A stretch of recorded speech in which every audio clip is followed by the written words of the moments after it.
നമസ്കാരം, ഞാൻ ശില്പ ഗോവർദ്ധൻ. നമ്മളെ ഭയപ്പെടുത്തി നേട്ടമുണ്ടാക്കാൻ വേണ്ടിയിട്ട് വിചാരിക്കുന്ന ഒരുപാട് ആളുകൾ നമ്മളുടെ ചുറ്റിനും തന്നെ ഉണ്ട് കേട്ടോ. അവരെ കാണാനുള്ളൊരു കണ്ണ് നമുക്ക് ഉണ്ടാവണം.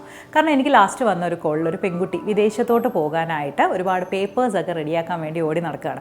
അപ്പോൾ അതിലൊരു പേപ്പർ റെഡിയാവാൻ ഒരുപാട് കാലതാമസം എടുക്കും. ഇത് കുറച്ചധികം പൈസ തരാണെങ്കിൽ ഞാൻ ഇപ്പോൾ ശരിയാക്കി തരാം എന്ന് പറഞ്ഞ ഒരാൾ വരുന്നപ്പോൾ ഈ പെൺകുട്ടിക്കൊരു ഡൗട്ട് തോന്നി. അങ്ങനെ അകപ്പാടൊരു കൺഫ്യൂഷനിൽ നിന്നപ്പോൾ എന്നെ വിളിച്ചതാണ്.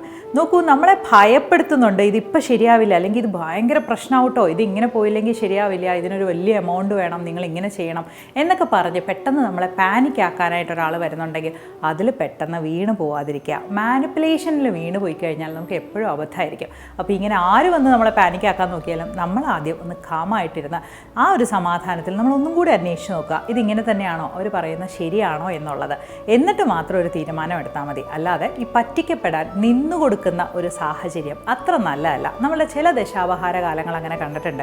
പ്രത്യേകിച്ച് ദശാസന്ധി കാലഘട്ടത്തിൽ പറ്റിക്കപ്പെടാനുള്ള സാധ്യത ഭയങ്കര കൂടുതലായിരിക്കും. ആ സമയത്തായിരിക്കും ഇങ്ങനെയുള്ള ആൾക്കാർ വന്ന് നമ്മളെ മാനിപ്പുലേറ്റ് ചെയ്യുന്നത്. നമ്മൾ പെട്ടെന്ന് വീണു പോകും. അപ്പോൾ ഒന്ന് ശ്രദ്ധിച്ചോളൂ.